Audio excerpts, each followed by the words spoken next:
Hi folks, Puffin here with your Antifa News Briefer for October 25th, 2021. Mark Zuckerberg today made the news for saying it's illogical to think Facebook would promote anger on its platform. That's what they did. Their algorithm promotes outrage is their explanation for it, or their excuse for it, that they do that to get the most engagement because the most people are going to be outraged by the minority view of right-wing extremist propaganda. But they promote that minority view way over everybody else's view. They shut down opposing views in order to allow that view to flourish. And their excuse for it is that their machine algorithm, their AI, has realized that this stuff produces engagement. So this machine was just, without them knowing about it, oh no, promoting all this right-wing terrorist content, all this right-wing, which to me, all right-wing content is terrorist content. Promoting all this right-wing content, all these right-wing lies. Another thing that Facebook made the news today because Jair Bolsonaro was saying that the COVID vaccine gives people AIDS, which is not true. And Facebook removed his speech that said that from Facebook and Twitter and made the news for removing it. And then made their statement in the news that they don't allow people to say this. I made a post collecting profiles of all these trolls, and all the trolls had the same format to their profiles. So I feel like I was onto a troll network or troll factory. I made a collection of dozens of troll profile names on a Facebook post. Whenever they said things about the vaccine, trying to say it was going to kill you or whatever, that Facebook says is not allowed, and they were constantly saying that. But when I caught one saying that, I would share their profile to this post, comment after comment, more and more profiles. Probably got up to 100 or so. Facebook hid that post from me.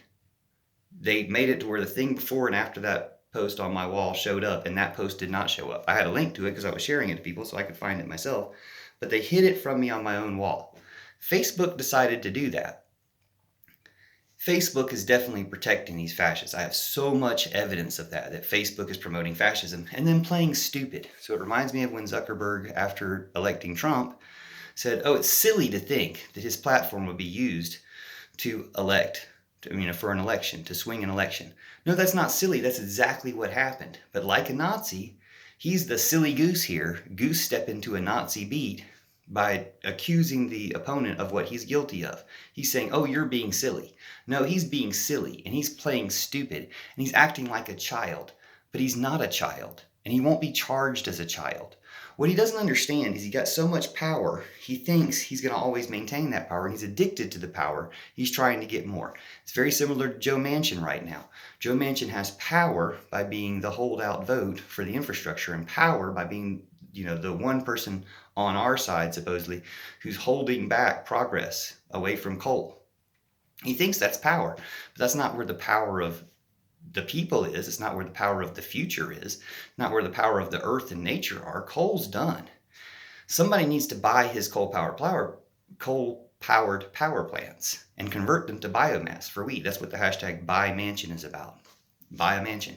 Buy a mansion, give him a few $billions for his coal power plants, convert them to weed, and you'll be much more profitable and not hurting the earth that way. And it's an easy conversion. Or he could just convert them to weed himself and join the future and the good side instead of being on the bad side. But he is currently on the bad side.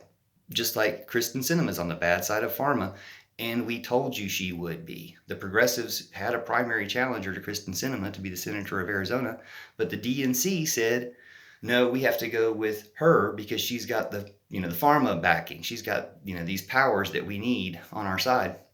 It's the same argument that Twitter is using now that they've been busted or revealed themselves that, yes, their algorithm has been promoting right-wing speech. Are they going to change it now? Now that they've admitted it, are they going to change it? So now that we've shown that Kristen Sinema going the corporate centrist route of the DNC is wrong and evil and going to hold things up and stop progress, are we going to change the process? Are we going to change the DNC? Is Twitter going to change their computer algorithm to not promote hate speech? That's the big question. That's where we're at right now. And if they're not going to change it, we can change it for them. We can seize these companies and probably just need to seize Facebook and some other companies like this that are already too much a part of our lives to just go away or be shut down, but they're being run entirely for fascism. And think about this. If one of these, YouTube, Facebook, Twitter, amplifies right-wing speech, that's one thing. But if they're all doing the same type of algorithm, amplifying right-wing speech because it's outrageous, because it upsets people, because it gets engagement, then they're all doing that, and that echo chamber grows and grows and grows. So a very small number of trolls can have a very exponential sounding voice, but there's just not really that many of them. You can see at Trump's latest rally, they were preparing for 10,000 and less than 1,000 showed up. The actual numbers of people who are still buying into this and supporting it in America are shrinking rapidly, not just because some of them are dying from the Trump virus, but because they're realizing they've been lied to, they've been conned, and a lot of them are waking up. Let's wake up the rest, and let's shut down the system that made this brainwashing possible. That's Facebook, that's Twitter. So either they turn it around and shut it down, or we'll turn it around and shut it down for them. So nationalize Facebook, nationalize Twitter, but let's make this thing work for the people instead of against the people. Thanks for watching and sharing and commenting. And YouTube too. We need to correct some things. You promote right-wing stuff because it's what sells. It's what hits that echo chamber. We're going to turn that around.